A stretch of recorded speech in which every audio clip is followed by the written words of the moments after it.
Now, before I send them off, I thought I'd talk about death, moon, and other hieroglyphic, or however you want to phrase it, symbols, because I'm not using graven images here. So death, we got Scorpio, we got the letter N, noon, and its number would be 13. And on this, I'm not absolutely sure at the moment, but I think the Shem Ha-Maphorash angel symbols for fixed Earth. Oh, maybe it's not fixed Earth. Maybe it's mutable Earth, which should be Sagittarius, or what we see here. And Sagittarius, according to the Golden Dawn, is broken into two aspects: the ascent, austerities and such, and the very physical means of descent. And I'm guessing that on this card, we this set of cards that we're going to have the Shem Ha-Maphorash Sigilia for Pisces, and Pisces would be 3 through 8. And so this card would be 18. It would be Pisces.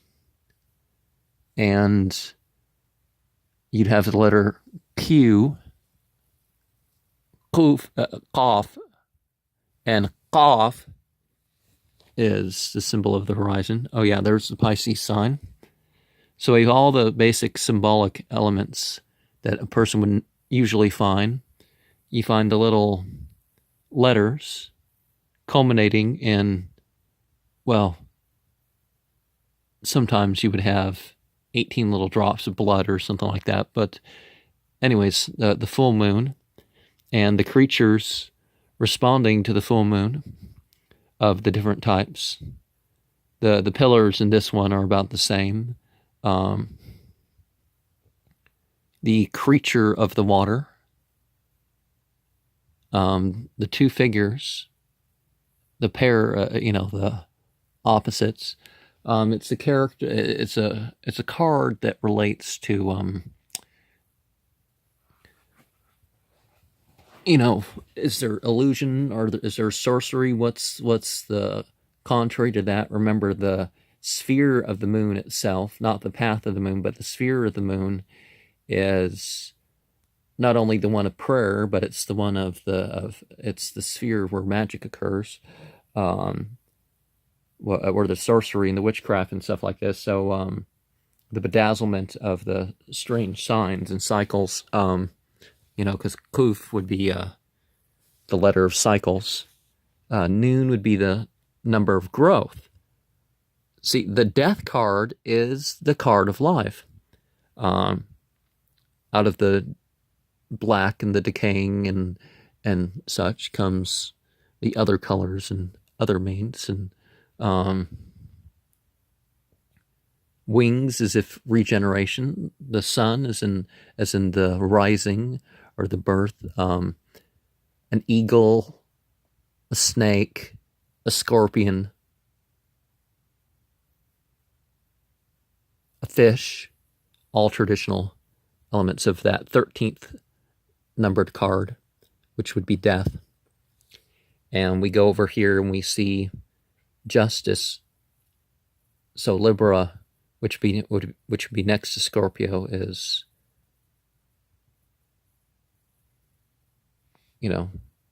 seen in the elements of the balance and weighing truth or good against evil and ignorance. The distinctness of,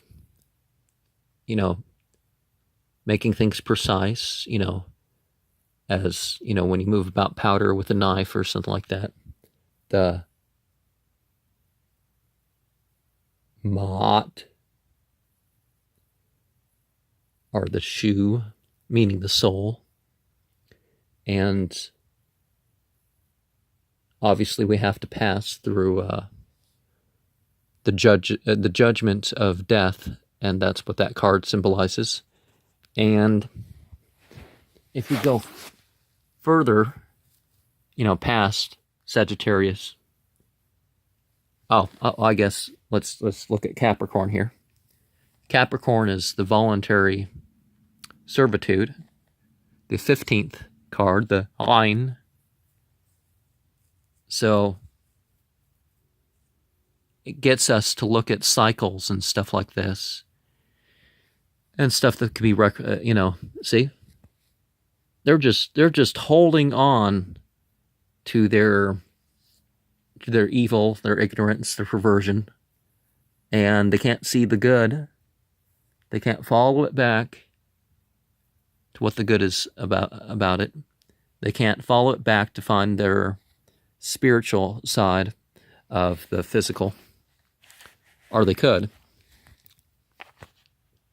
We have the flowing out. Now, Sade is not the star, so to have two twists on the order of the letters for the cards, instead of the letter Sade, which is lying on the side, you have the house.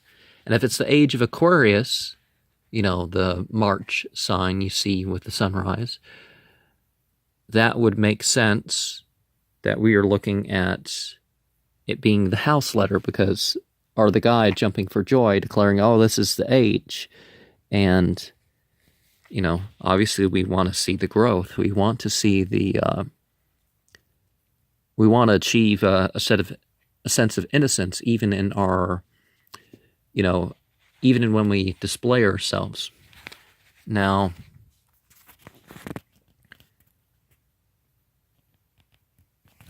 obviously there's a physical side, and the physical side of the male and the female, and how the male and the female transform each other.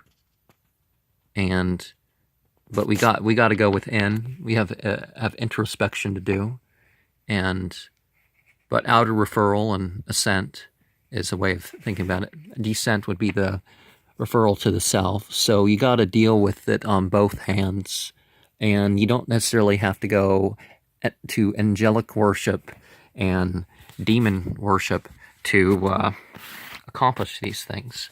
I am not saying by any of my content that a person has to commit, and we have of any form of shirk or anything particularly criminal or whatnot. You don't have to go through the devil card. You definitely do not have to, you know, become a criminal. And looking at other elements here, we have, I've added some symbolism to some of these. So the mental plane temple, according to Ekankar, and the Golden Dawn is one of the origins of the Ekankar mythology.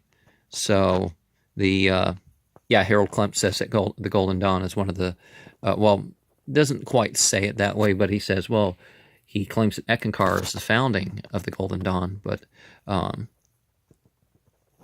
to some degree. So the Zero card, the Fool card, the innocence to the point where, you know, the wolf, the beast. Some people, their hair gets darker as they get older, so that's yellow is an important color. Of course, some of us don't get the exposure to the sun that we used to, or we just get sick of being sunburned. The Aleph, you're just spread across the thing. You know, you're about to go through your journey of the mental realms, and I love myself some flowers. I don't have yellow roses. I haven't got yellow roses to grow here yet. And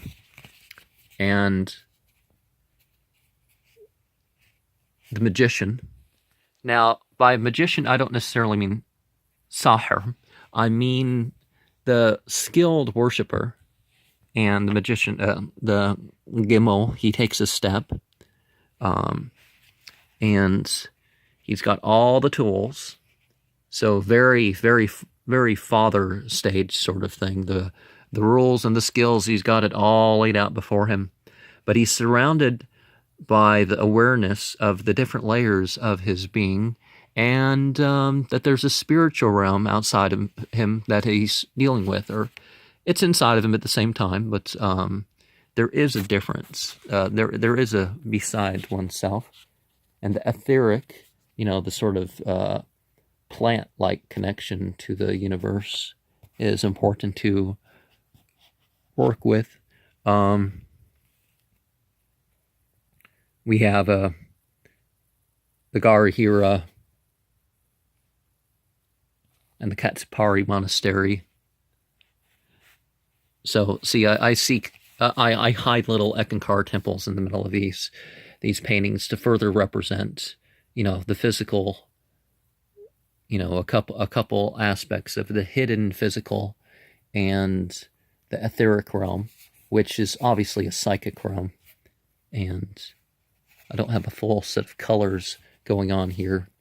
And, but that would be the bait. That would be the bait, right? Number 2 would be the bait. But now we're going to go on to the Gimel. Is this the Gimel?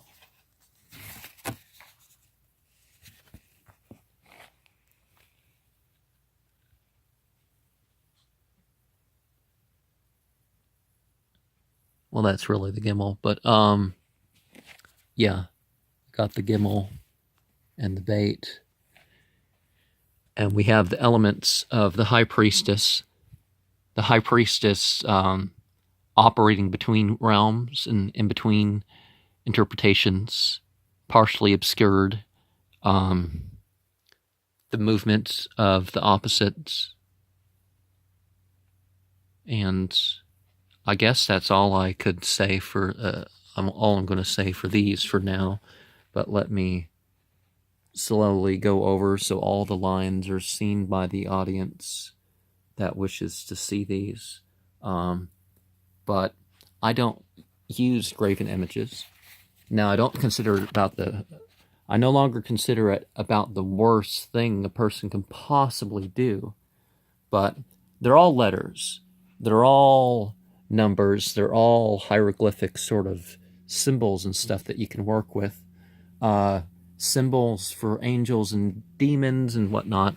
Those, you can say they're referring to that. You don't have to invoke and evoke these things that overlap this reality in order to use the law of attraction, as one would say, in one's own life.